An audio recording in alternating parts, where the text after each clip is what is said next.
Bien, entonces de nuevo extendemos nuestro saludo a todas las personas que a través de Facebook están allí, súper conectados. Mari, Nidia, Victoria, Raquel, están a través de Facebook. Entonces miren que el aula se nos ha ampliado y eso es algo muy bonito. Estamos casi más de 40 personas listas para beber de esta gran gracia. Entonces, como siempre, vamos a iniciar nuestro compartir de la palabra con la oración y vamos a poner en manos del Señor esta experiencia que vamos a tener en este momento. Los invito a que juntos acojamos la presencia del Espíritu y digamos, en el nombre del Padre, del Hijo, del Espíritu Santo. Amén. Carmencita, muy buenas tardes.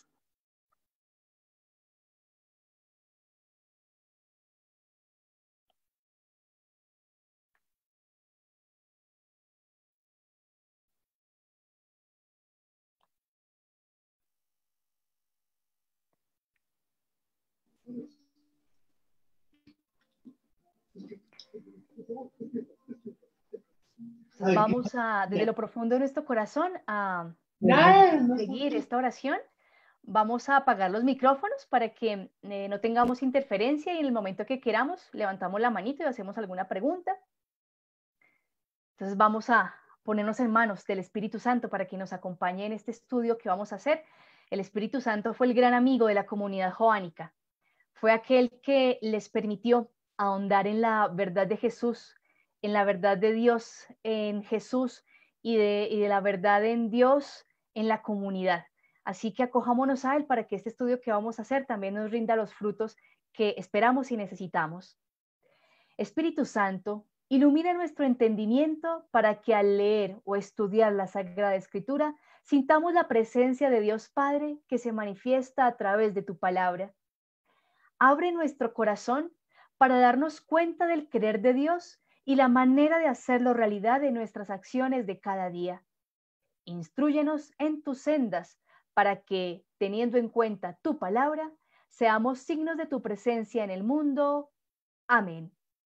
Gloria al Padre y al Hijo y al Espíritu Santo, como era en el principio, ahora y siempre, por los siglos de los siglos. Amén. En el nombre del Padre, del Hijo, del Espíritu Santo. Amén. Bien, de nuevo, bienvenidos, bienvenidas a todos los que se están conectando a esta hora para nuestra clase. Gracias por estar aquí. Bienvenidos al Evangelio de Juan. El Evangelio de Juan podemos definirlo como el Evangelio que nos enseña a nosotros a saborear la vida, a saborear la existencia en Dios. Es una belleza, porque es la mirada de una comunidad a través del tiempo, de lo que dijo, de lo que hizo Jesús y de lo que la comunidad está sintiendo que en el momento está obrando Dios. La comunidad del Evangelio de Juan se parece a aquellas personas que son muy calladas, pero que cuando les das la oportunidad de hablar, te traen tremenda cátedra, te traen tremenda enseñanza. Eso es la comunidad del discípulo amado, la comunidad del Evangelio de Juan. Nos dice un gran estudioso del Evangelio de Juan, Luis Martín, nos dice, cuando leemos el cuarto Evangelio, escuchamos tanto la tradición de Jesús como una nueva y única interpretación de esa tradición. Entonces veamos que el Evangelio de Juan nos va a ofrecer una mirada rica de una comunidad que aprendió a pensarse y a repensar continuamente la acción de Jesús en medio de ellos, a la luz de las Escrituras, a la luz de lo que ellos iban intuyendo y a la luz de lo que iban conociendo de otras experiencias cristianas. Así que el Evangelio de Juan o el recorrido de la comunidad que escribe el Evangelio de Juan se parece muchísimo a lo que pasa en el agua cuando una gotica cae. Cuando una gota cae genera ondas, ¿cierto? Y esa primera gotica que cayó fue la experiencia histórica, real, concreta con Jesús. Esa experiencia en aquella comunidad generó una serie de movimientos, una serie de ondas, ¿cierto? En la cual Jesús siempre iba a estar presente, pero entonces iba a comenzar a ver de una manera especial en la comunidad, en la celebración. Y finalmente, esa experiencia que comenzó siendo de un grupo pequeño, que se expandió a una comunidad un poco más grande, llega hasta los confines de la tierra. Y siempre, siempre, siempre, Jesús va a estar en el centro. Para el Evangelio de Juan, esto es clave. Jesús en el centro. Jesús siempre inspirando, Jesús siempre moviendo, Jesús siempre exhortando, Jesús actuando, Jesús amando. Entonces, esta primera gotita que cae en la comunidad que escribe el Evangelio de Juan, viene a ser esa experiencia de los testigos oculares. Y la onda se amplía con la experiencia de la comunidad que estudia, celebra y vive a Jesús a través de las Escrituras. Y finalmente, la onda más amplia es la experiencia de una comunidad que marca la diferencia en una manera de vivir a Jesús en la iglesia. La línea joánica es una línea teológica alternativa dentro del Nuevo Testamento. En el Nuevo Testamento encontramos un enfoque paulino muy fuerte, digamos que en el Evangelio de Marcos, en la teología lucana, obviamente en la escritura de las cartas de Pablo, ¿cierto? Y junto a Pablo, o a la teología paulina, está un poco inscrita la tradición petrina, ¿sí? Las cartas católicas hacen parte de una tradición más universal, ¿no? Más a los cristianos ya que están repartidos por todo el mundo, pero digamos que a la par de la teología paulina y petrina que les comento está la teología joánica, toda una escuela que nos propone una manera alternativa de seguir y de ver a Jesús y que se sale de los esquemas, que rompe fronteras, que retoma lo que otros hicieron, pero plantea cosas nuevas, avances para la fe.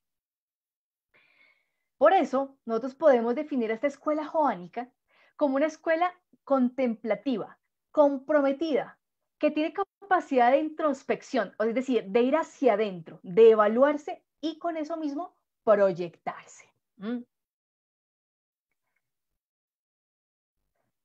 Por tal razón, el Evangelio de Juan no es un evangelio para un cristiano cualquiera. El Evangelio de Juan es un evangelio para un cristiano con experiencia, como dirían por ahí, para alguien con un gran kilometraje. No es para una persona que se acaba de convertir, no es para un cristiano que apenas está mirando a ver cómo es que es este asunto de Jesús, cómo es esto del perdón de los pecados, no. El Evangelio de Juan fue escrito para una comunidad madura, para una comunidad que sabía a qué se sometía al seguir a Jesús, para una comunidad que estaba tremendamente consciente de las consecuencias de decirle sí a Jesús o de separarse de su presencia. Por tanto, no es un evangelio, digamos, de ingenuidad y va a manejar una teología fuerte, una teología pesada, porque se le dirige a personas que no escuchan por primera vez el anuncio. Y es un evangelio que nos lleva a la decisión. El Evangelio de Juan nos planteará la disyuntiva. O eres o no eres cristiano. ¿Crees o no crees en Jesús? Por eso nos va a manejar un vocabulario especial. Por eso va a hablar de la luz y las tinieblas, de la vida o la muerte. Porque para esta comunidad seguir a Jesús es la vida. Estar fuera de Jesús es la muerte. Quien acepta a Jesús está en la luz. Quien lo rechaza está en las tinieblas. Por eso siempre nos van a manejar estos términos. Por eso es un evangelio que nos confronta frente a la verdad y a la autenticidad de nuestra vida. Entonces, fíjense que el Evangelio de Juan nos plantea bastantes retos interesantes para nosotros, cristianos del siglo XXI, en cuanto a esa capacidad de conocer a profundidad las enseñanzas que hemos recibido y de dar un testimonio claro y concreto frente a la sociedad. El Espíritu, en este caso, es aquel que nos va a ayudar a llegar a la verdad. Entonces, en este evangelio, el protagonista, o uno de los grandes protagonistas, es el Espíritu, el Paráclito, que se va a encargar de llevar a la comunidad poco a poco a la comprensión de la verdad. Por eso, no hacemos nada sin el Espíritu, y el Espíritu nos permite experimentar esa conexión y esa comunión con el Padre y con el Hijo. Muy bien. Hay un meme por ahí, ¿no? Que dice, en el que la profe dice, Mateo, Marcos y Lucas, quiero hablar con los tres después de clase. Sus ensayos son muy parecidos. Bueno, esto es un chiste bíblico, ¿no? para comentar que los evangelios sinópticos manejan una secuencia, un planteamiento un tanto similar, ¿cierto? A nivel de la secuencia de los hechos que nos plantean. No obstante, la temática y la estrategia de Juan es distintísima.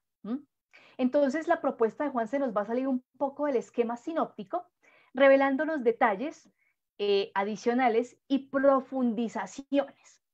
Entonces, nosotros ya hemos visto en este mesecito larguito que ya llevamos de clase, esta estrategia básica de cómo fue la composición o redacción de los evangelios sinópticos, ¿cierto? Vimos que todo comenzaba con una tradición oral o tradiciones orales, ¿no? Que iban surgiendo. Luego, algunas de estas tradiciones orales comenzaban a ponerse por escrito, primero en pequeños fragmentos, colecciones, ¿cierto? Entonces, habían colecciones de los milagros de Jesús o el relato de la pasión o una que otra parábola o un conjunto de parábolas, en fin. Estas tradiciones escritas comenzaron a surgir con base en estas tradiciones orales y estas tradiciones orales y escritas unidas a la actualización a la luz de la escritura y la realidad daban origen al evangelio. Eso a grandes rasgos vimos con los sinópticos. ¿Bien? Saludo aquí a Patricia Castillo, que está desde Medellín, a José Joaquín, a María Estrada, a Luz Jiménez, que también se están uniendo. Muy bien, y a todos los que ya están conectaditos también a través de Zoom. Entonces, esto fue lo que vimos nosotros a nivel básico de cómo se construyeron o se redactaron los evangelios sinópticos, ¿cierto? Vimos que Marcos fue el primero en redactarse alrededor del año 70, Mateo los 80, Lucas entre 80 y casi 90, pero más que todo la década de los 80, ¿cierto? Lucas. Pero entonces con Juan va a pasar algo distinto, porque con los sinópticos, como ya les digo, todo ocurrió en una localidad determinada, en un momento o en un espacio temporal específico y con un momento dado. Así ocurrió. Pero con Juan las cosas fueron bien distintas, porque con Juan el proceso de la comunidad fue hacer una espiral constantemente, volver sobre lo que ya habían aprendido, repensarlo, reevaluarlo, confrontarlo, contrastarlo, así, como una espiral. Evidentemente, el Evangelio de Juan parte también de una serie de tradiciones orales, ¿cierto? Y también de unas tradiciones escritas, como en el caso de los sinópticos. Estas tradiciones escritas estaban en pequeños fragmentos, colecciones, etc. Pero entonces, en este trasegar de la comunidad joánica, ellos se van encontrando con tradiciones escritas nuevas, diferentes a las que ya conocían en el común de las comunidades. Y también surgen tradiciones orales nuevas, bien por el contacto con unos nuevos grupos, seguidores de Jesús, o bien porque estas tradiciones orales y tradiciones escritas se han renarrado, se han actualizado y surge un comentario nuevo, como una especie de actualización oral. ¿Y esto por qué surge? Porque la comunidad joánica comienza a hacer una migración, un cambio de ubicación geográfica y comienza a hacer un camino por toda la tierra de Palestina, desde el sur hacia el norte, y cuando llega al norte sale de Palestina y llega a la región de Siria.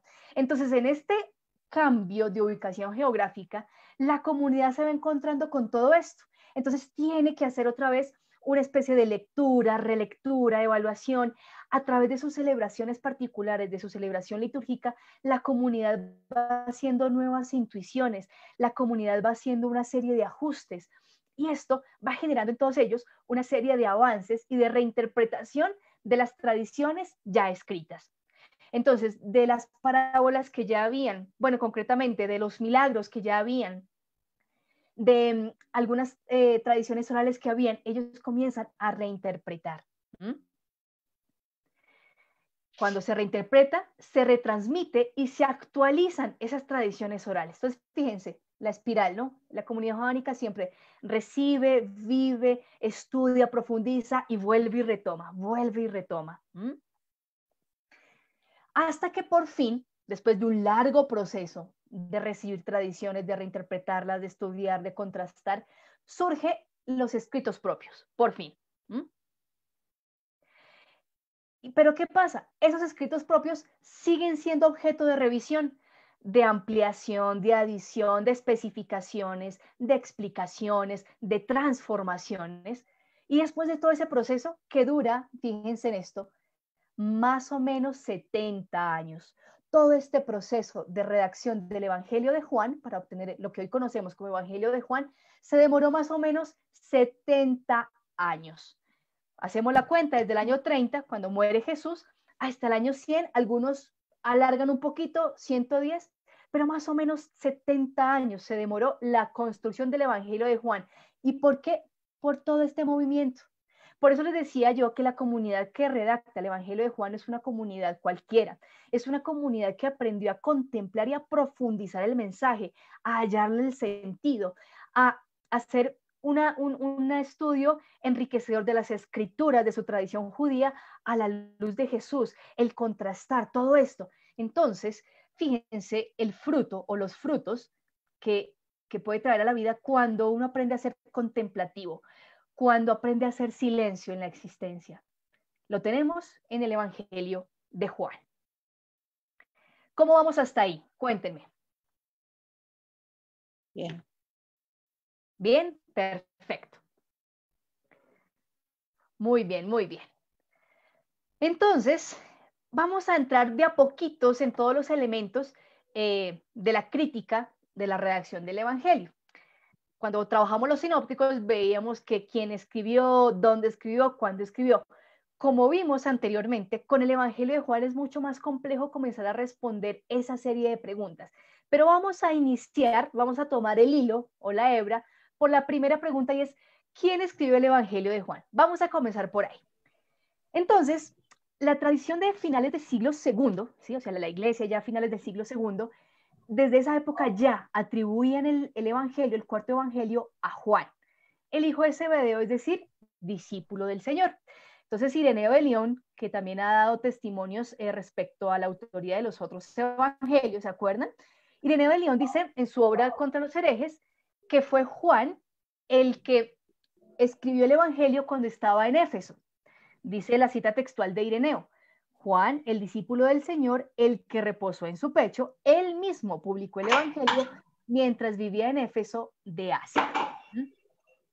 Bueno, vamos a cerrar los micrófonos, ¿vale? Para evitar algún tipo de interferencia. Entonces vamos a estar ahí pendientes, ¿vale? Y entonces, después de Ireneo, los demás estudiosos de la historia de la iglesia secundaron esta opinión. Entonces Eusebio de Cesarea también va a afirmar lo que dijo Ireneo, que efectivamente Juan, el hijo de Zebedeo, fue el autor del cuarto evangelio, igual dirá Orígenes, igual lo dirá Clemente de Alejandría, o sea, hasta finales del siglo II, inicios del tercero, etcétera, no había ninguna duda respecto a la autoría del evangelio asociado con Juan. De hecho, Eusebio de Cesarea, que es ya el siglo III, nos va a decir que Ireneo, recibió el testimonio de Policarpo de Esmirna. Y Policarpo, San Policarpo, fue discípulo directo de Juan, según la tradición de la iglesia. Entonces, desde los primeros años, ¿sí? Los primeros siglos, ya la iglesia le atribuía la autoría del evangelio al apóstol Juan, al hijo de Zebedeo. No obstante, surgen algunas dudas al respecto de algunos historiadores, de algunos expertos, conforme también pues va avanzando el estudio, ¿no? No, antes de avanzar con esas objeciones, ¿sí? Hay otros testimonios que apuntan también a que el Evangelio de Juan fue escrito por el discípulo. Hay un texto del año 170, mire, finales del siglo II, que es el prólogo latino antimarcionista, en donde nos dice que, según Papías, que Papías escuchó el Evangelio por parte de Juan y lo redactó, es decir, Juan le dictó a Papías el Evangelio. ¿Sí? Este prólogo, y ese prólogo latino antimarcionista, ¿qué es? Resulta que el texto, este prólogo, es un texto que se construye en defensa de la tradición de la iglesia frente a la propuesta. Vamos a silenciar los micrófonos, ¿vale? Para no generar interferencia. No. Vamos a ver cómo, si me los deja aquí ver y les colaboro con eso. Perfecto, ya, muy bien. Ya tenemos entonces silenciados los micrófonos, muy bien. Resulta que Marción era un personaje que decía, mire, a nosotros lo que nos interesa es Jesús, es toda la obra de Jesús, lo que se está escribiendo sobre Jesús, por tanto, lo del Antiguo Testamento, desechémoslo, eso no tiene que ver nada con nosotros, además los judíos rechazaron a Jesús, entonces nada que ver con el Antiguo Testamento. Entonces surge un movimiento en la iglesia de defensa de estos textos, porque estos textos hacen parte del patrimonio de la iglesia, porque se comprende que Jesús es la promesa cumplida que se hizo al pueblo de Israel. Entonces, en este texto antimarcionista, pues se hace una serie de defensas y de argumentos en torno al por qué la iglesia debe conservar dentro de su patrimonio las escrituras judías, ¿no? Entonces, en este prólogo de ese texto, se dice que Juan, el apóstol, le dictó a Papías, su discípulo, el Evangelio. Hay otro texto muy, muy antiguo, que está entre el año 170, perdón, o 200, que describe el canon del Nuevo Testamento a finales del siglo I, más inicios del siglo, perdón, finales del siglo II, y allí nos dice en ese texto que Juan fue motivado por sus seguidores, por sus discípulos, a que escribiera o a que se redactara el Evangelio. Entonces, de nuevo, veamos cómo la tradición desde tempranas fechas comienza a asociar la autoría del Evangelio con este testigo ocular que sería el hijo de Zebedeo.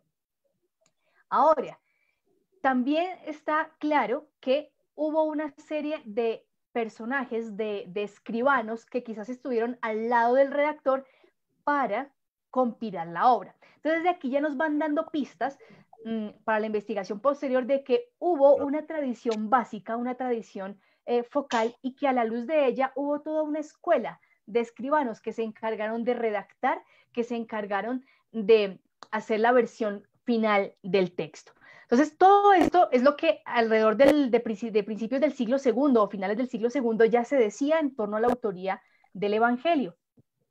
Bien.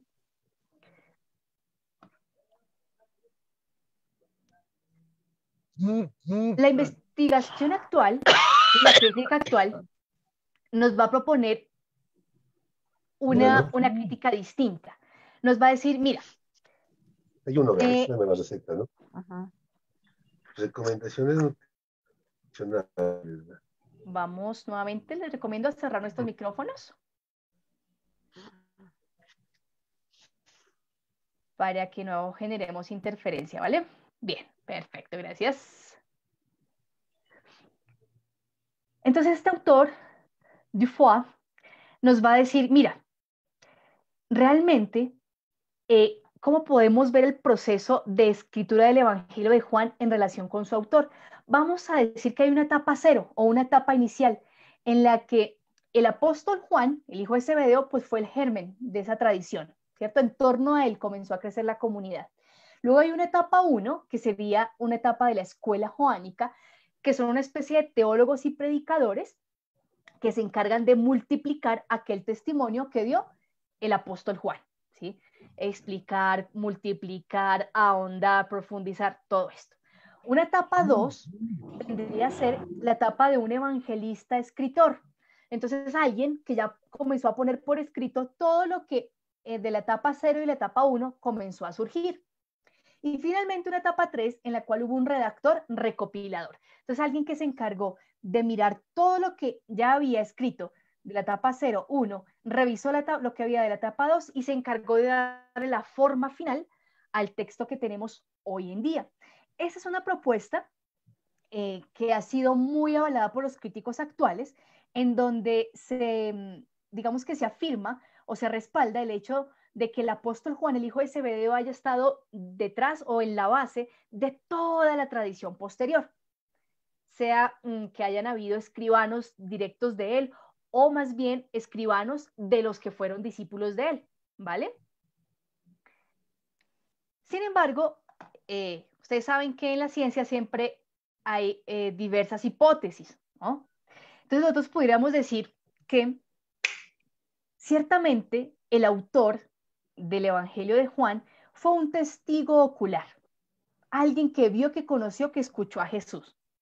Ahora entramos en una discusión. ¿Será que ese autor fue el discípulo amado o fue Juan el hijo de Zebedeo? ¿Quién fue? Porque de lo que aquí se produjo fue que se valieron la escuela de redactores o la escuela joánica para redactar, para escribir. Entonces, digamos que el problema aquí se va agudizando un poquito, porque entonces vamos a decir, oye, finalmente, ¿quién fue el que escribió el Evangelio de Juan? Entonces vamos a decir que la fuente o el punto focal de la tradición, la inspiración, la directriz o la orientación va a estar en un testigo ocular. Vamos a dejarlo hasta ahí. Y que el estudio, actualización, reinterpretación y la puesta por escrito le correspondió a la comunidad. Entonces, repito, alrededor del testimonio de un testigo ocular se genera la inspiración, la directriz, la orientación, como el impulso inicial, la idea inicial. Pero el ejercicio posterior de reflexión, de puesta por escrito, de ajustar detalles, todo eso le pertenece a la comunidad. De esta manera ya podemos ir infiriendo que Juan, el hijo de Zebedeo, no fue el que escribió completamente el Evangelio, sino que van a ser personas que lo sucedieron, que estuvieron después de él, quienes se encargaron de esta acción, miembros de la comunidad en la cual él fue germen o él fue el inspirador. Ahora, entramos a otro interrogante. ¿Será que Juan, el hijo del Zebedeo, es el mismo discípulo amado? Ahí entramos en una disquisición, ¿cierto? Quienes tienen la Biblia, bueno, aquí Carmen pregunta, ¿el discípulo amado y el hijo de Zebedeo son los mismos? Vamos a comenzar a resolver esa preguntita, Carmen, que ya vamos a comenzar a resolverla. Se ha dicho muchísimo, pero muchísimo, sobre el discípulo amado. Antes de entrar a esto, los invito a que vayan al Evangelio de Juan en el capítulo 21, versículo 24 al 25. Juan 21, versículos 24 al 25. ¿Quién me colabora leyendo, por favor?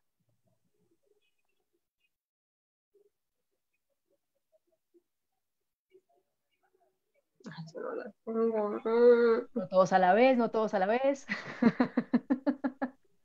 Este es el discípulo que da testimonio de estas cosas y lo ha escrito y nos consta que su testimonio es verdadero. Quedan otras muchas cosas que hizo Jesús. Si quisiéramos escribirlas una por una, pienso que los libros escritos no cabrían en el mundo. Muchísimas gracias, Diego. Bien, vemos que en el epílogo, ¿no? O en la conclusión del Evangelio se nos habla de que este es el discípulo que dio testimonio de estas cosas y que las ha escrito. Si nosotros hacemos un viajecito en el Evangelio desde este punto hacia atrás, nos vamos a dar cuenta que ese discípulo el que hablan es el discípulo amado, ¿cierto? Entonces, según el Evangelio, el discípulo amado es el que está a la base de la tradición, de la transmisión, o sea, el discípulo amado sería un testigo ocular, pero esto no nos está indicando que el discípulo amado sea Juan, el hijo del Zebedeo. Entonces, como les decía, se ha dicho muchísimo sobre quién podría ser el discípulo amado. Se ha dicho que Juan el apóstol podría ser uno de esos candidatos para ser calificado como discípulo amado. Se ha dicho también que posiblemente Juan Marcos, pero Juan Marcos nos entra en una serie de dudas porque Juan Marcos estuvo más cercano a la tradición paulina y trabajó más de cerca con Pablo y con Pedro. No estuvo tan unido al desarrollo joánico. Entonces, por aquí comienzan a descartarse, digamos que Juan Marcos, recuerdan, ¿no? El que está asociado con la redacción del Evangelio de Marcos. Marcos no fue discípulo del Señor. Exactamente. Y Marcos no fue testigo, no fue, perdón, del grupo de los 12. Fue parte de la comunidad que se generó alrededor de Jesús, pero no fue uno de los 12. Ahora, se ha postulado también que como discípulo amado podría ser María Magdalena. Pero entonces muchos dirían, si es María Magdalena, ¿por qué la ocultarían bajo el término de discípulo amado en unas partes y en otras la muestran digamos que de una manera evidente, ¿no? En el mismo capítulo 20, a la primera persona que se aparece el resucitado es a María Magdalena. ¿Por qué no el evangelista decir que ella es el discípulo amado? ¿Cierto? Entonces, por ese ladito ya podemos comenzar a pensar, no, María Magdalena no es el discípulo amado. Otros han postulado que es Lázaro, porque Lázaro era el amigo muy querido de Jesús, y recuerdan ustedes que cuando le informan a Jesús que Lázaro ha muerto, ¿verdad? Y cuando él llega a la tumba, Jesús llora. Y en el texto en griego no es como un llantico así que uno se seca como la lágrima, ¿no? O sea, es un llanto profuso. La palabra en hebreo, en griego, dice es que, o sea, da la alusión de chillar así, con grito fuerte, o sea, con dolor. Entonces, por eso muchos dirían, no, el discípulo amado pues fue Lázaro. Pero Lázaro, por su ubicación geográfica, está asociado a Betania. Lázaro no pudo haber sido aquel que comenzó el camino con Jesús desde el principio, o sea, desde que todo comenzó. ¿Por qué? Porque como les tengo aquí escrito en el margen derecho de la diapositiva, el discípulo amado tiene que ser una persona que siguió a Jesús desde el inicio, lo conoció, escuchó, compartió con él y era miembro de su círculo íntimo. Fue alguien que estuvo presente en la cena del Señor y fue testigo de ella, lógicamente. También tiene que ser alguien testigo de la pasión, de la cruz y de la resurrección. Y además tiene que ser una persona influyente en la comunidad, porque el discípulo amado al interior de la comunidad joánica es alguien de autoridad. Fíjense lo que leíamos en el epílogo. Sabemos que su testimonio es verdadero. Entonces era una persona que gozaba de gran respeto, de gran autoridad. Por tanto, tiene que ser alguien que nos diera la certeza de que conoció al maestro y se dejó conocer por el maestro. Entonces, estamos ahí en la dicotomía. ¿Juan el hijo de Zebedeo sería o no el discípulo amado? Hay muchas hipótesis que sugerirían que él empataría allí, pero hay una dudita adicional.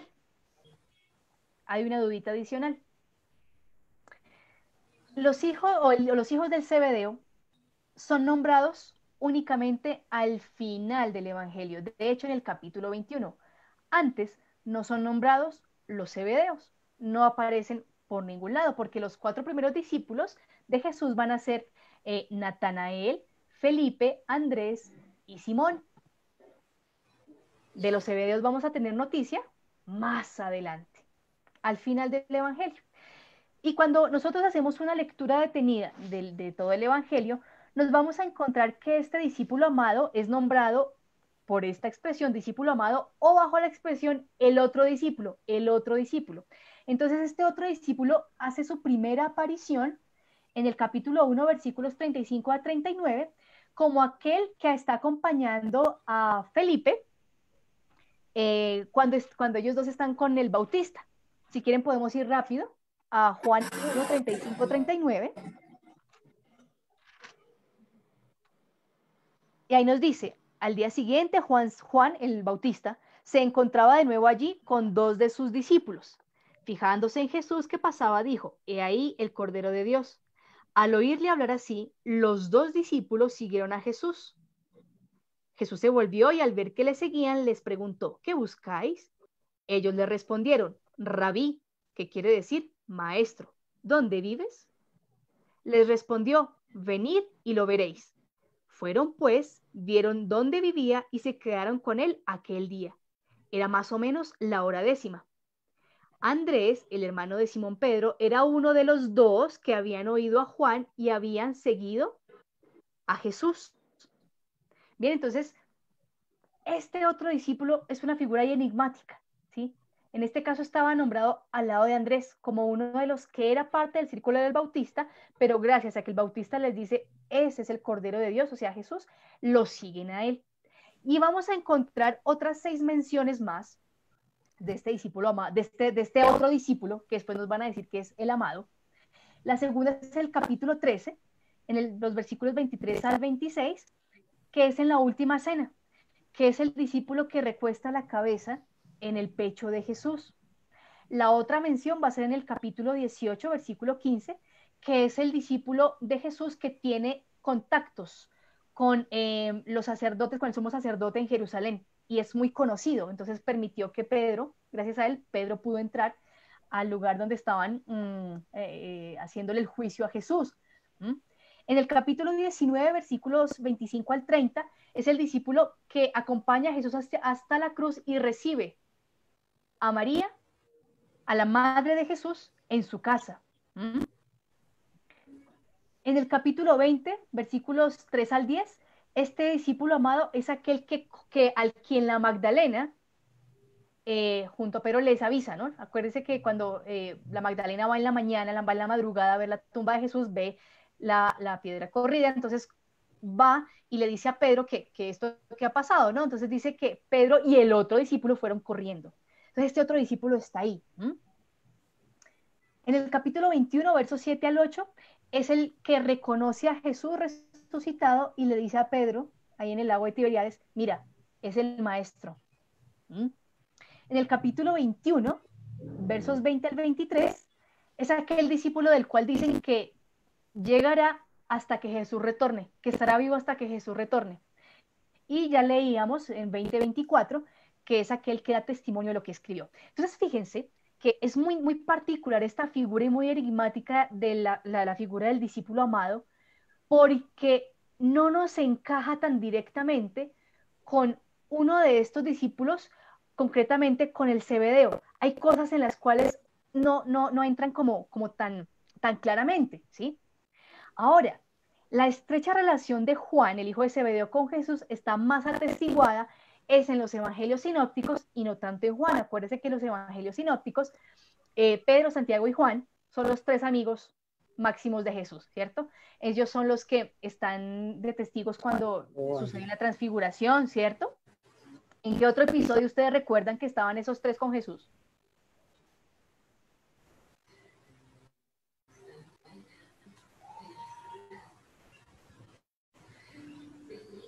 ¿Recuerdan allá cuando Jesús estaba en el Getsemaní? ¿Quiénes lo acompañaron? Pedro, Santiago y Juan, ¿cierto? Entonces, resulta que Juan, en su cercanía con Jesús o en su intimidad, está más atestiguado en los sinópticos y no tanto en el mismo evangelio de Juan. En el evangelio de Juan no se nos habla de la vocación de los zebedeos. ¿Quiénes son los discípulos más cercanos y que se convierten como en mano derecha de Jesús en ciertos momentos? Andrés y Felipe. Ellos son, porque Andrés y Felipe son los protagonistas en la escena de la multiplicación de los panes. Andrés y Felipe son los que le avisan a Jesús, oye Señor, los griegos te buscan. Otros discípulos que son mencionados son Natanael, ¿se acuerdan? Aquel que estaba debajo de la higuera, Simón Pedro, Tomás, Judas y María Magdalena. De hecho, en el capítulo 21, cuando Jesús resucitado, se aparece a sus discípulos, en 21:2 dice que estaban juntos Simón Pedro, Tomás llamado el mellizo, Natanael, el de Caná de Galilea, los de Zebedeo y otros dos de sus discípulos. Entonces fíjense que hasta el final se sigue manejando esa cuestión de que hay algunos discípulos de los cuales no se da el nombre, y entre estos está el discípulo amado. Quiere decir que entre los que ya se nombraron no está el discípulo amado. Entonces podríamos decir, oye, ¿será que el hijo de Zebedeo, Juan, y el discípulo amado son dos personajes distintos? ¿O son el mismo y el autor quiere hacer una omisión intencional para no hacer alarde, ¿no? Para no generar quizás orgullos o envidias, cosas así. ¿Qué concluye la crítica actual en medio de todo esto? Concluye que ciertamente Juan, el hijo de Zebedeo, pues no escribió el Evangelio, que el discípulo amado no fue su autor material, o sea, él no redactó todo el texto, pero sí su aporte, su compañía, su testimonio sirvió de base para la experiencia comunitaria y la futura experiencia redactora. ¿Qué pasa entonces con el discípulo amado? Puede que no sea un personaje real, sino una estrategia literaria del redactor. Es decir, el discípulo amado, como es un discípulo ejemplar, el discípulo amado es el discípulo que hace todo bien. Si ustedes miran el Evangelio, el discípulo amado nunca se equivoca, está donde tiene que estar, es del corazón de Jesús. O sea, el discípulo amado es el discípulo más juicioso, es el discípulo más pilo, diríamos en nuestro contexto colombiano. Entonces, el discípulo amado es una estrategia literaria que empleó el redactor para incluir a quien está en contacto con el texto. En ese sentido, el discípulo amado somos todos nosotros, aquellos que leemos el Evangelio y a través del ropaje del discípulo amado entramos en el Evangelio para comprender a Jesús, para estar en el lugar en el que tenemos que estar. El discípulo amado es el que lo entiende todo, el que cree y a su vez da un testimonio veraz.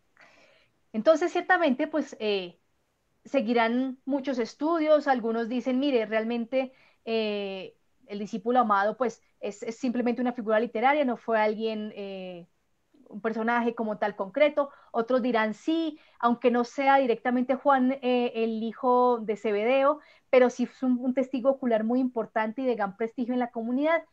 Bueno, esos son debates que la crítica histórica en Biblia pues seguirá teniendo y seguirá quizás ahondando, pero lo importante para nosotros es ver que este discípulo, lo que le exprese, lo que le lega a la comunidad, es algo tan fuerte, tan impactante, que trascendió los siglos, y gracias a eso hoy tenemos un evangelio muy nutritivo, un evangelio particular.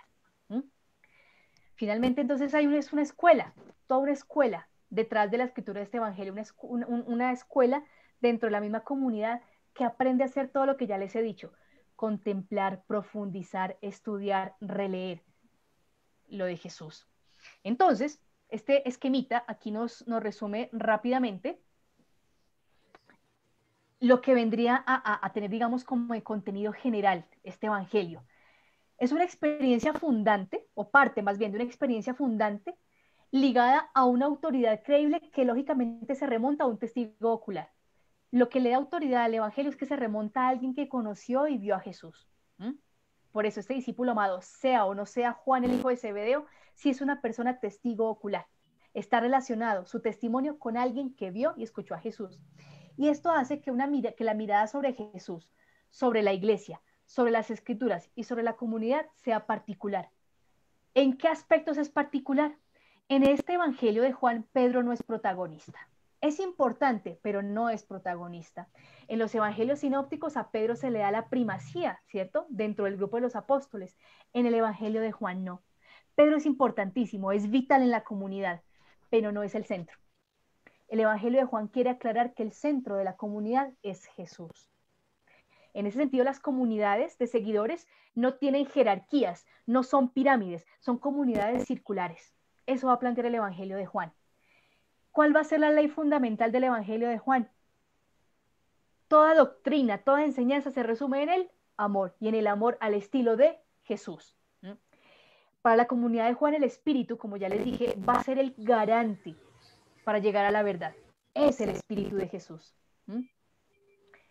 Perdón, aquí Carmen pregunta que de dónde viene el nombre de discípulo amado. El nombre de discípulo amado lo dio la misma comunidad que escribió, ¿vale? La misma comunidad es la que describe que el discípulo en quien se funda toda la tradición es el discípulo amado, el agapeto, el discípulo que se dejó amar por Jesús, pudiéramos verlo de esta manera, pero es la misma comunidad joánica la que le da el nombre de discípulo amado a este personaje o a este elemento literario. Entonces, como les decía, el Espíritu de Jesús es el que lleva a la verdad. Con esto, la comunidad que escribe el Evangelio está atenta a decir, es que no es lo que diga fulanito o sutanito, es lo que el Espíritu nos vaya diciendo, porque Él es el que nos lleva a un puerto seguro. En este Evangelio de Juan nos presentan a las mujeres como maestras y líderes de las comunidades. Está María Magdalena en primera instancia, está Marta de Betania, y la madre de Jesús ocupa un papel tremendamente relevante como aquella que detona la obra, como aquella que impulsa a Jesús. Así como, eso lo veremos en la otra clase, así como Eva es la que impulsa, ¿no?, a Adán a que coma del fruto, en el Evangelio de Juan, la mujer es la que va a impulsar a Jesús para que detone el plan de salvación. Por eso el papel de la mujer, de María, como la madre de Jesús, va a ser especialísimo en este Evangelio. Y es también la que queda custodiando la comunidad, porque la madre de Jesús es la que queda junto con el discípulo amado construyendo comunidad.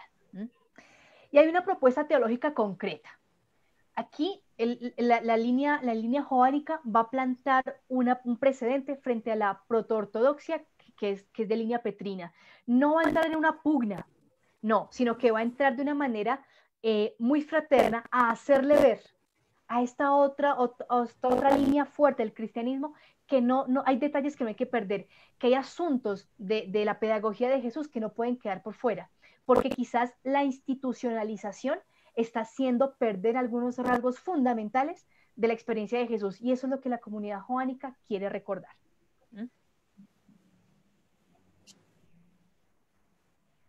Bien.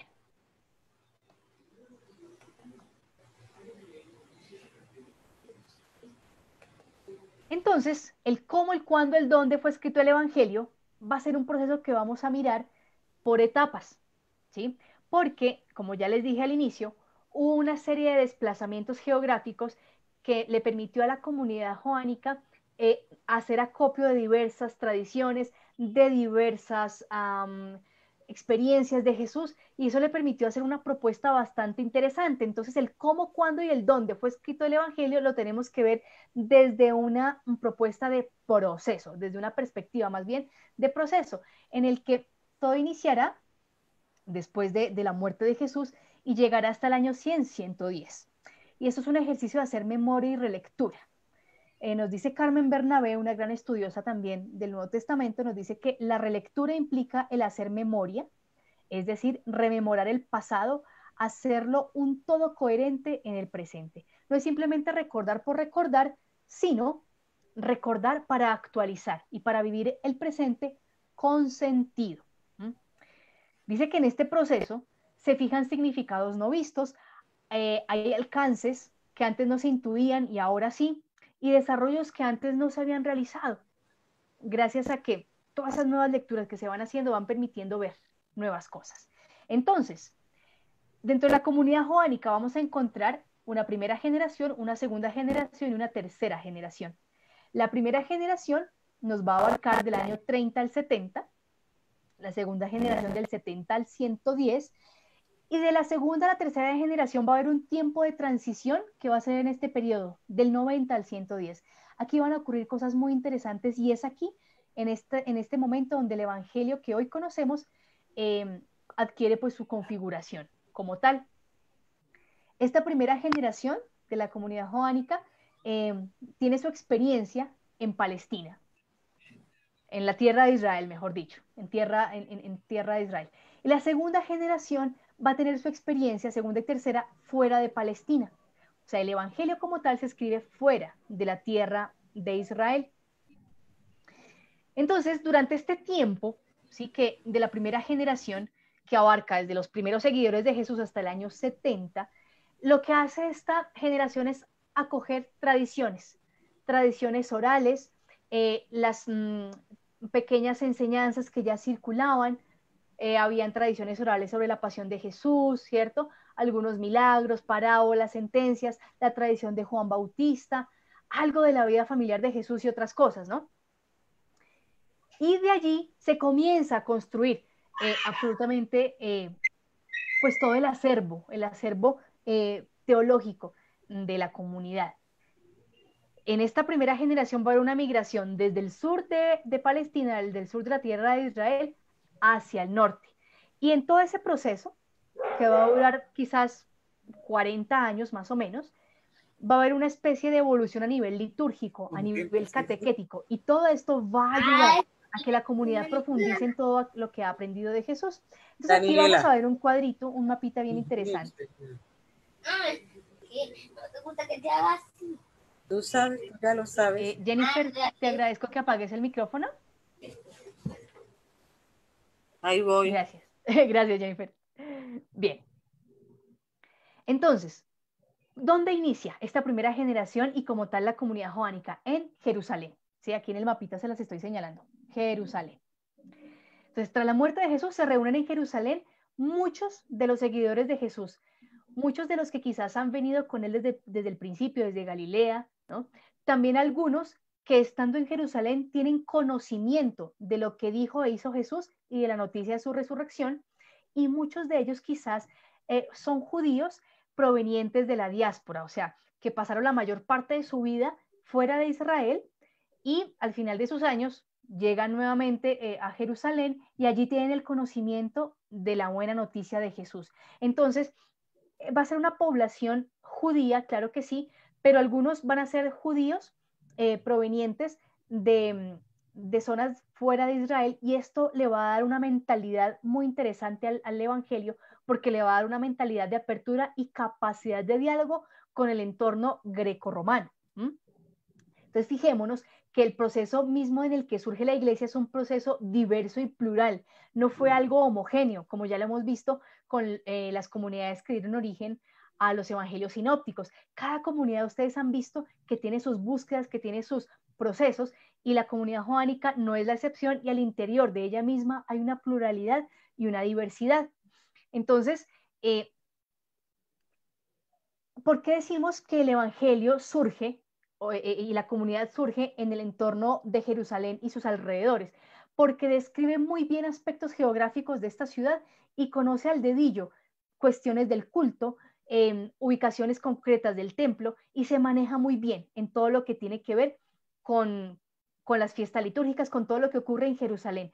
Por eso, la crítica dice que muy probablemente la comunidad joánica comienza a surgir en Jerusalén. Ahora, hay una serie de descripciones o de sinónimos que se usan para hablar de Jesús en el Evangelio, como logos, sabiduría, etcétera, que son muy propios del vocabulario de aquellos judíos que crecieron en la diáspora. Entonces, esto es uno de los elementos que nuevamente va a favor de esta composición mixta y plural de la comunidad. ¿Qué pasa? Llegan las persecuciones, ¿cierto? Como ya lo vimos cuando vimos el Evangelio de Marcos. En los años 40, con Calígula, y 66, con estas guerras judías, comienzan a generarse una serie de persecuciones y los cristianos comienzan a salir, ¿cierto? A predicar por distintas partes. Y la comunidad joánica comienza su migración primero hacia otras zonas de Judea. Y ahí comienzan a hacer acopio de las tradiciones de Jesús, o de lo que se dice de Jesús respecto a lo que aconteció en Betania, a lo que aconteció en otra región, Efraín, que es la única, que el Evangelio de Juan es el único en mencionar esta región, ¿no? Entonces ahí se van consolidando una serie de relatos, de tradiciones orales de aquellos que habían escuchado de Jesús, que habían visto a Jesús en algunas de estas localidades. Cuando la comunidad sale de Jerusalén, ya el relato oral de la pasión ya estaba consolidado, ya era algo que se transmitía. Y entonces, cuando salen de Jerusalén y pasan por Judea, comienzan a subir por la región norte de la tierra de Israel, que sería Samaria y Galilea. Entonces, cuando llegan a Samaria pasa algo muy interesante. Porque en Samaria, ustedes recuerdan que hay un episodio muy particular con una mujer, ¿cierto? De Samaria pasan a la región de Galilea, esta comunidad, que es, y llegan a Nazaret, Caná, Tiberíades, comienzan a entrar en contacto con todas las tradiciones en torno a Jesús que están acá.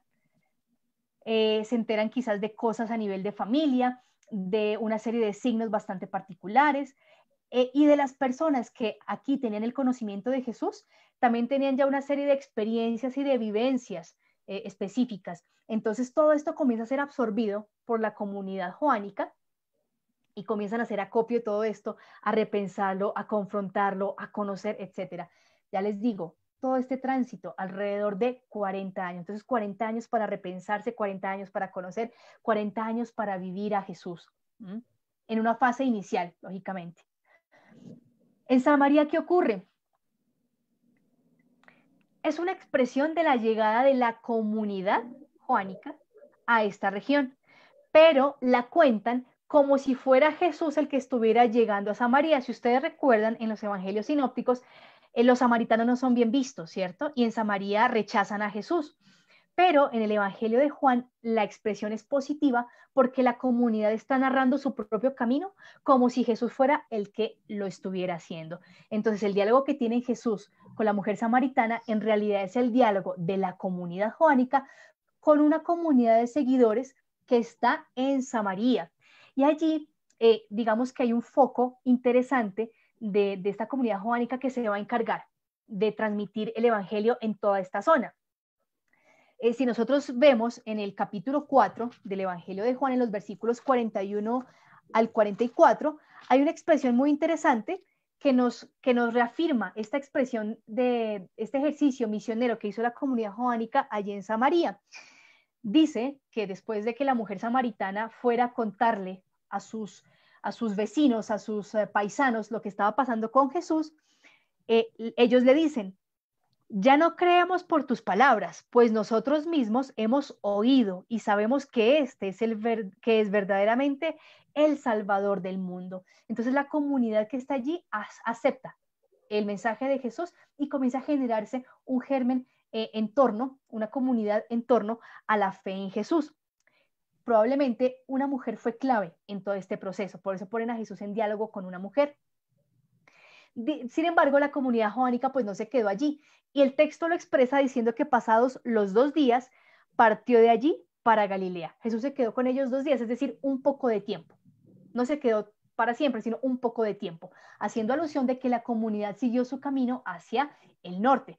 Probablemente algunos de esta comunidad se quedaron aquí evangelizando y otros continuaron el camino. En la comunidad de Samaria, o en la región de Samaria, se hace un acervo muy interesante de las tradiciones que va después a tomar el Evangelio respecto a Moisés, respecto al profeta prometido, ¿sí? Y respecto a Jacob. Cuando la samaritana está hablando con Jesús, le dice: ¿tú te crees más que nuestro padre Jacob? Porque él nos dejó este pozo. Entonces ya está la comunidad que redacta está haciendo una cuestión muy interesante, muy bonita, y es que pone a Jesús por encima de Jacob, porque Jesús es capaz de dar agua viva.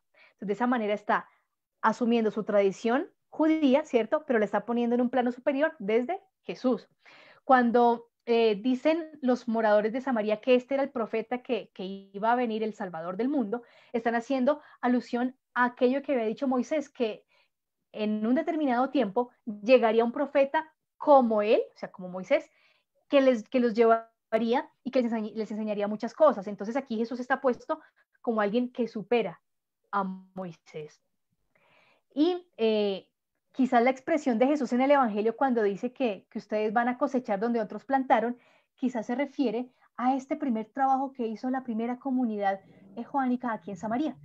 Entonces, la nueva comunidad o la comunidad que lee se va dando cuenta que está recogiendo los frutos de lo que sus antecesores hicieron.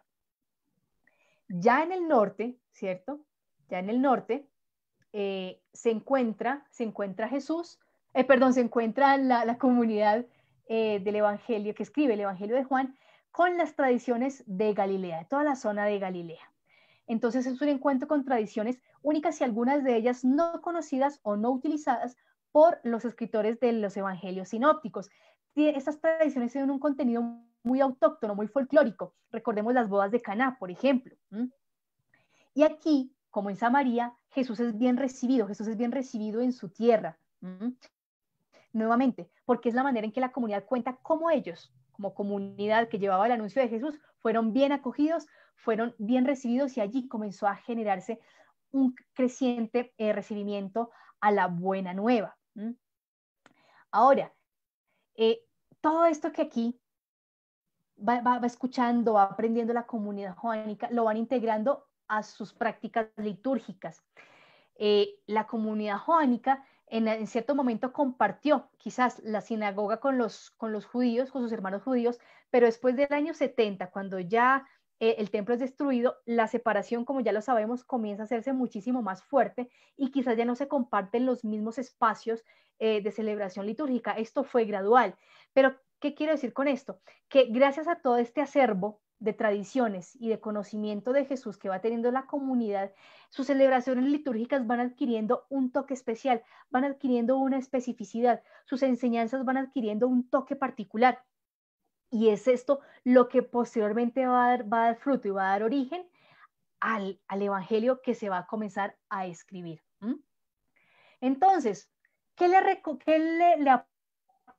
aportó este recorrido por Palestina a esta comunidad redactora? Lo que ya hemos dicho. Una copia de tradiciones nuevas, relecturas de las ya existentes a nivel de milagros, a nivel de dichos, una reinterpretación de Jesús y sus acciones a la luz de las Escrituras. Aquí ya comienza a verse a Jesús como el que supera a Moisés, Jesús como el que supera a Jacob, Jesús como aquel que es plenitud de la promesa. se conocen otras prácticas de otros grupos seguidores de Jesús, se aprende de ellos, se les enseña a ellos. Y Jesús comienza a ser el lente interpretativo, el lente por el cual la comunidad comienza a leerse a ella misma, a leer el contexto, a leer su tradición escriturística y a leerse hacia el futuro. Todo esto aportó el recorrido por Palestina en más o menos 40 años. A mí eso particularmente me sorprende, de todo lo que a nivel humano y divino se va tejiendo para obtener la joya de evangelio que tenemos hoy.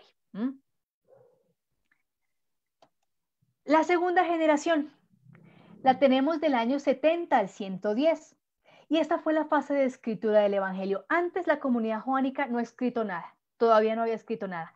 Es en esta segunda generación la que sí va a poner por escrito todo su acervo, todo lo que ya ha aprendido, todo lo que ha ido intuyendo, todo lo que quizás no ha expresado públicamente, como quizás ya otros lo están haciendo, como ya Marcos lo hizo, porque Marcos escribe en el 70, pero entonces es alrededor del año 80 en el cual surge ya el primer escrito de la comunidad joánica.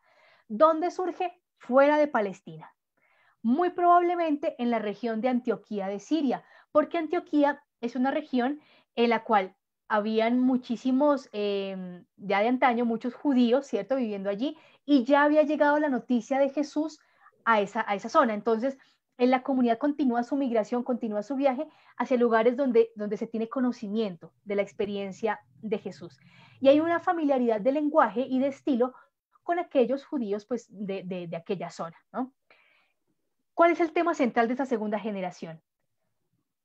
Jesús es el Hijo de Dios, es Mesías y Él es el centro de la experiencia. Eso es algo verdad para la segunda generación. Ahora, Jesús no supera las instituciones judías, sino que las sustituye. ¿A qué me refiero con esto?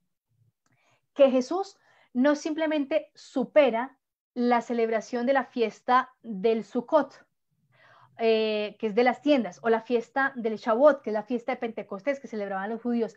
Jesús no la supera, sino que la sustituye. En Jesús se vive el verdadero Pentecostés. En Jesús se vive la verdadera fiesta de las tiendas.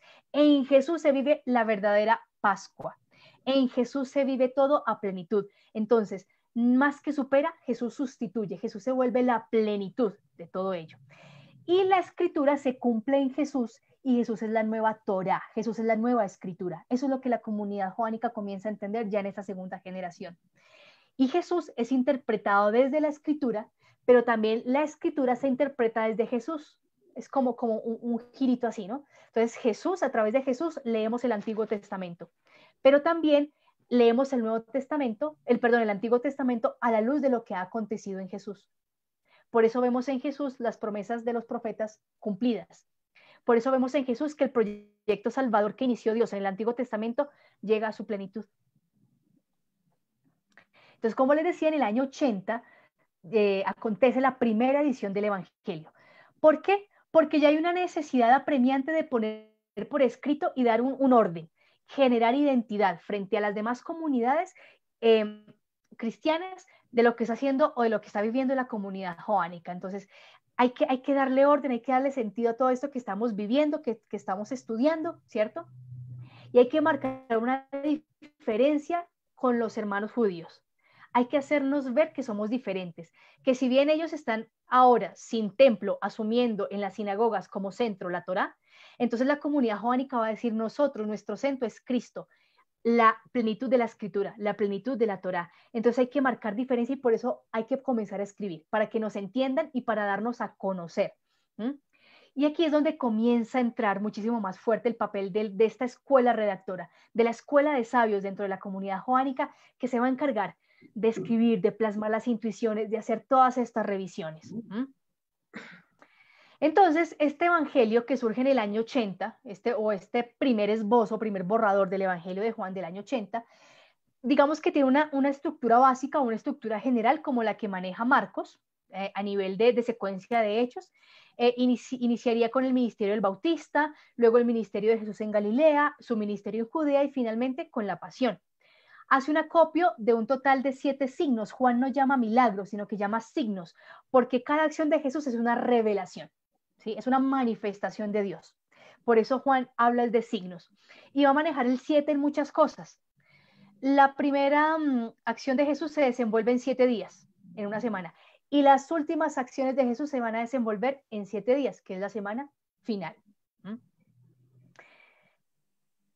Entonces, como ya les decía, Jesús sustituye templo, fiestas, Torá, y Jesús es más grande que ¿quiénes? Que Abraham, que Moisés y que Jacob.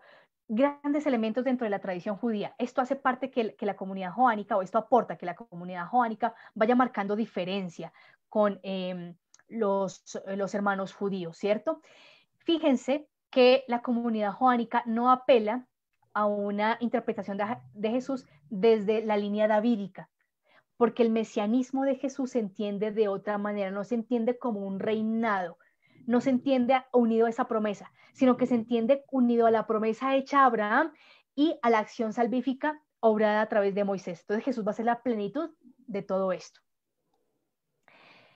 Cuando uno lo persiguen, ¿cierto? Y en este caso la comunidad joánica comenzó a ser perseguida porque todas esas abstracciones y todas esas intuiciones que estaba haciendo, pues para muchos no eran como agradables, muchos no las comprendían e incluso las malinterpretaban. Entonces esta comunidad comenzó a ser como el patito feo dentro del cristianismo, comenzó a ser mirada así un poquito raro.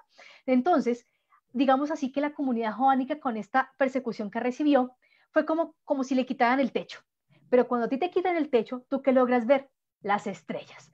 Entonces, gracias a todo este fenómeno de persecución, a este fenómeno de sentirse incomprendidos, digámoslo así, es que esta comunidad logra ver más allá, logra dar un paso más en la fe en Jesús. Y esto gracias a la amistad especial y a la comunión especial con el Espíritu. ¿Qué pasa? Que este primer texto que tiene la comunidad comienza a ser releído por ella misma, comienza a ser usado en sus celebraciones, comienza a ser usado en sus catequesis, y la misma comunidad se va dando cuenta de que hay necesidad de ajustar cosas, porque están aprendiendo algo nuevo, porque el Espíritu les está ayudando a conocer algo que antes no habían visto, porque al hacer los estudios de las Escrituras y releer la vida de Jesús se van dando cuenta que habían cosas que, wow, tocaba comenzar a mirar de nuevo. Entonces, en los años 90 y 100, comienzan a hacerse unas enmiendas a este texto principal. Surgen con el fin de aclarar la identidad de Jesús y de la comunidad y de las enseñanzas del maestro. Entonces, aquí es cuando comienzan a surgir los grandes discursos que vemos en el Evangelio de Juan. Por ejemplo, ese discurso larguísimo que hay después de la última cena, después de la última cena, ese no estaba en la primera edición del Evangelio. Esa es una edición posterior, que surge, como les digo, por la necesidad de aclarar la identidad de la comunidad, de aclarar las enseñanzas de Jesús, de decir realmente quiénes somos nosotros. Entonces, estos discursos se añaden después de algún signo. Entonces, por ejemplo, después de que Jesús, al inicio del Evangelio, llega a Jerusalén en el capítulo 3, en que está hablando con Nicodemo, ¿no? En el capítulo 2, Jesús está en Jerusalén y ahí es cuando surge la escena de la expulsión de muchos mercaderes del templo y demás, ¿no? Después de esta acción viene el diálogo de Jesús con Nicodemo y un discurso, ¿cierto? Después de la multiplicación de los panes, hay un discurso. Después de la curación del paralítico en la piscina de Betesda, hay un discurso. Después de la curación del ciego de nacimiento, hay un discurso. Entonces, estos discursos tienen como fin esas aclaraciones y esos son redactados por la comunidad y se ponen en boca de Jesús para otorgarle mayor autoridad. ¿Bien? Entonces, les pongo aquí el ejemplo, ¿no? También en la última cena, los discursos del capítulo 13, versículo 31 al capítulo 17, versículo 26, son añadidos en este periodo. Y en la pasión, los diálogos con Pilato. Estos diálogos son elaborados en este tiempo, entre los años 90 y 100, porque frente a Roma, frente a los gentiles, también hay que hacer una aclaración. Y fíjense que el discurso de Jesús, el diálogo con Jesús y Pilato va a rondar en torno a qué es la verdad, ¿no? Y Jesús es la verdad. Entonces, una manera de hacer explícito ese diálogo, ¿no? Con la gentilidad, y lo pone, los redactores del Evangelio lo colocan como un diálogo entre Jesús y Pilato en medio del juicio. Hay otras pequeñas muestras de particularidades o de especificaciones en el Evangelio de Juan. Una de estas es que en el Evangelio de Juan, aunque en nuestras traducciones al español encontremos el término casa, en el griego original en que fue escrito el texto, la palabra casa no aparece, oikos. Pero ¿qué sí aparece? Oikia. Oikos es casa y oikia hace alusión a quienes componen la casa, a quienes hacen parte de la casa. Y esta palabra aparece únicamente cuando Jesús va a comer con Lázaro, María y Marta en Betania. Ellos estuvieron en oikia.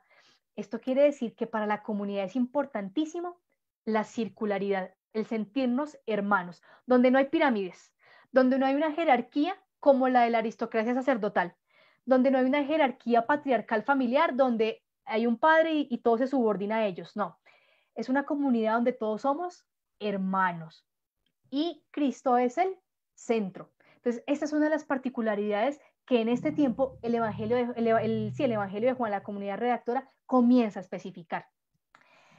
Otra cosa, en el lavatorio de pies, fíjense ustedes que contrario a los sinópticos, Juan no coloca en la última cena la institución de la Eucaristía. Juan habla de Jesús como en su dimensión eucarística, es en el capítulo 6. En el capítulo 13, Juan hace énfasis en el lavatorio de los pies, en amar al estilo de Jesús, en hacerse servidores, porque Juan con esto quiere hacer un llamadito de atención a otras líneas cristianas que están viviendo es un ritualismo y que están haciendo de la Eucaristía un simple acto sin sentido, pero no le están llegando al fondo. Y Juan lo que quiere decir es que vivir la Eucaristía implica compenetrarme con la identidad de Jesús, hacerme otro Cristo. Eso es Eucaristía para Juan. Vivir como Cristo, servir como Cristo. Y para Juan es clara la presencia de Jesús a nivel eucarístico, pero él lo aclara en el capítulo 6. Y en el 13 le va a dar fuerza a esto. Y por eso ponen a Pedro como aquel que todavía no ha entendido. Pedro simboliza aquella tradición que quizás está viviendo de una manera ritualista el encuentro eucarístico. Y entonces Juan está diciendo, miren, lo central de la Eucaristía es el amor.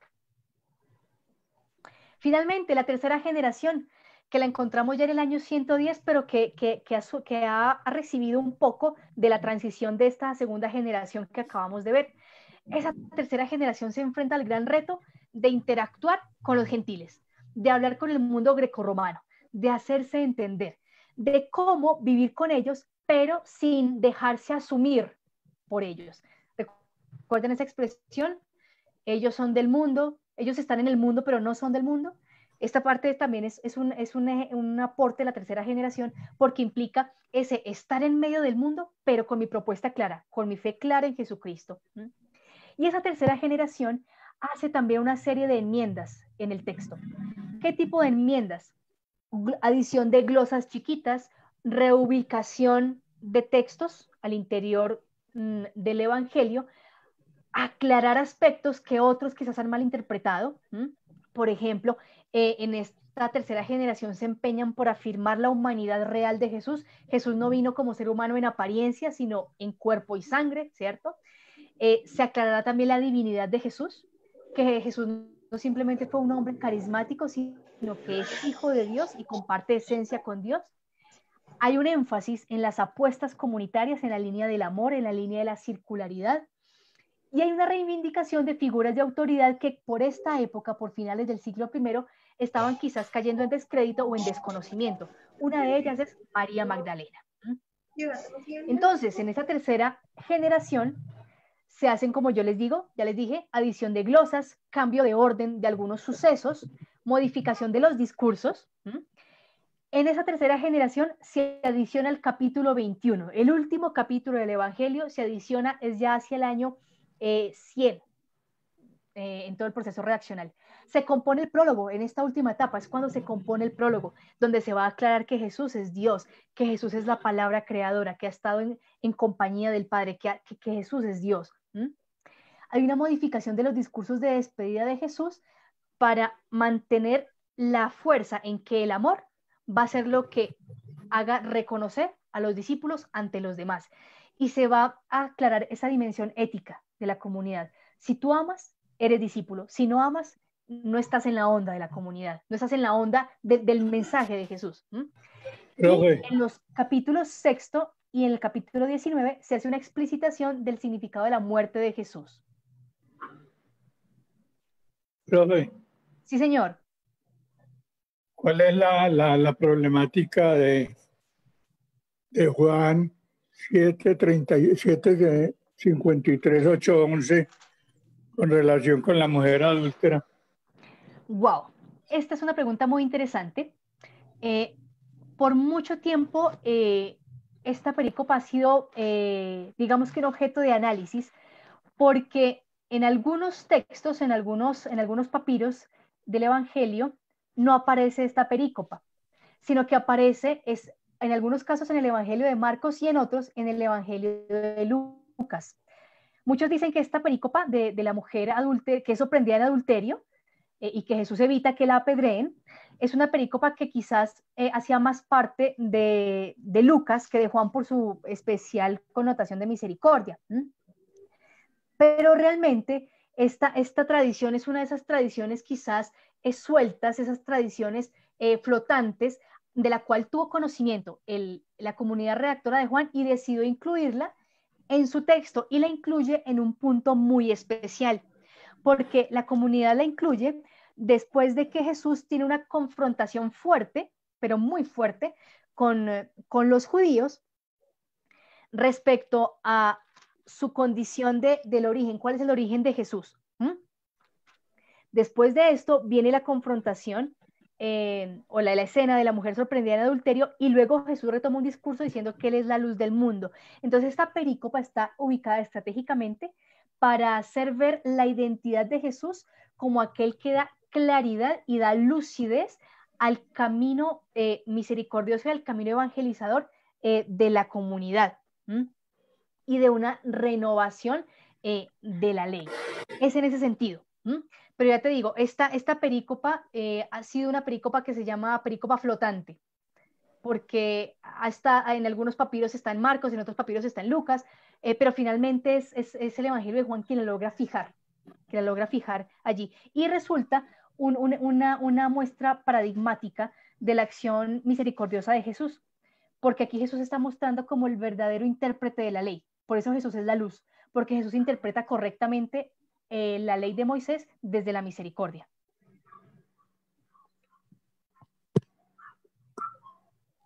¿Te quedó claro, Antonio? Sí, pero entonces la perícopa en realidad no es de 7:53 a 8:11, sino que es de 8 al 11 nomás, porque no tiene relación el 7:53 con el 8.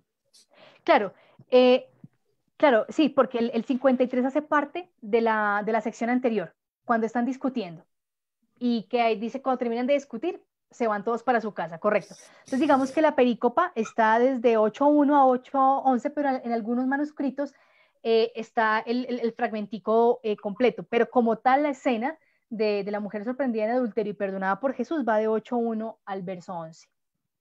Muchas gracias, profe. Con mucho gusto, Antonio, sí señor.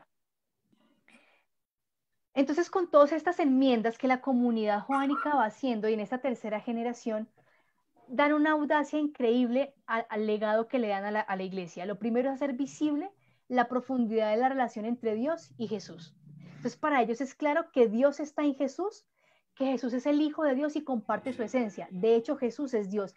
Jesús es Yahvé. ¿Sí? La comunidad joánica tiene eso clarísimo. Jesús es Yahvé. Jesús es Dios.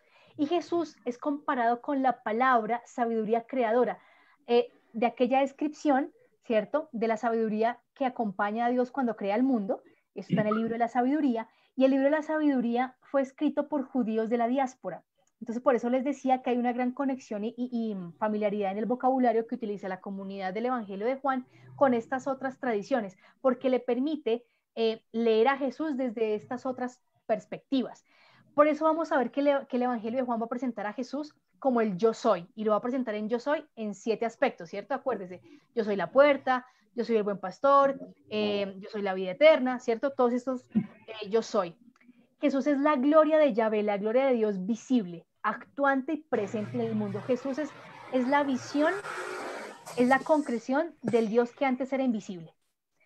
Con Jesús estamos viendo a Dios. Por eso, el que me ha visto a mí, ha visto al Padre. Porque viendo a Jesús, vemos a Dios.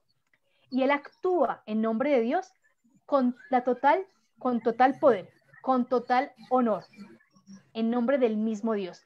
Y por eso Jesús es presentado como el novio del Cantar de los Cantares y la iglesia es la novia. En el Cantar de los Cantares, la comunidad creyente es la novia y Yahvé, Dios, es el novio. Entonces, esta misma figura la utiliza el evangelista o la comunidad que redacta el Evangelio de Juan para mostrar a Jesús.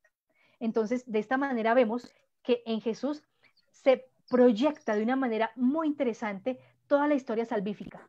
Y a través del símbolo y los símbolos que conoce la comunidad judía, que ahora cree en Jesús, pues esto se hace muchísimo más fácil y muchísimo más comprensible. Por último, los 2 epílogos que tiene el texto. Dice el primer epílogo, la primera conclusión en Juan 20, 30-31, dice que Jesús realizó en presencia de los discípulos otros muchos signos que no están escritos en este libro. O sea, Jesús hizo muchísimas más cosas. Pero lo que se escribió, ¿para qué se escribió? Para que crean que Jesús es el Cristo, el Hijo de Dios, y para que creyendo tengáis vida en su nombre. ¿Recuerdan lo que les dije al inicio? Que para la comunidad jónica era importante definirse. Estar con Jesús era la vida, estar fuera de Él es la muerte. Por eso esto que se escribe es para que tengan vida, para que haya vida. Y el segundo epílogo nos dice que nos recuerda que alrededor del discípulo amado, del testimonio de este testigo, es que se genera toda esta escritura, todo este texto que va a alimentar no solamente a la comunidad que recibe el texto, sino a la cristiandad entera, incluso a nosotros. Bueno, aquí Nidia nos pregunta que la adúltera es la ley de Moisés, pero a partir de la misericordia de Jesús. La adúltera puede estar representando, sí, al pueblo que está subyugado y literalmente apedreado por una ley que no le deja acceder a la misericordia. Quizás puede ser el símbolo también de una ley mal vivida, ¿no? Entonces, cuando Jesús la perdona a ella, es una manera de leer efectivamente desde un nuevo lente, pues la ley. ¿Y quién es el nuevo lente? Jesús, la misericordia. Por eso Jesús supera con creces a Moisés. En 8 días, como vamos a seguir profundizando en algunos elementos de Juan, vamos a mirar esta perícopa de la mujer adúltera, que es bastante interesante. Entonces, para la próxima clase, queridos hermanos, vamos a mirar la propuesta teológica del Evangelio. Ya conocimos entonces cómo fue escrito, nos metimos en este rollo fuerte de quién lo escribió, cómo fue que se escribió, dónde, en qué momentos. Vimos la complejidad, pero también la riqueza, ¿no?, que tiene este Evangelio. Y vamos a analizar estos textos.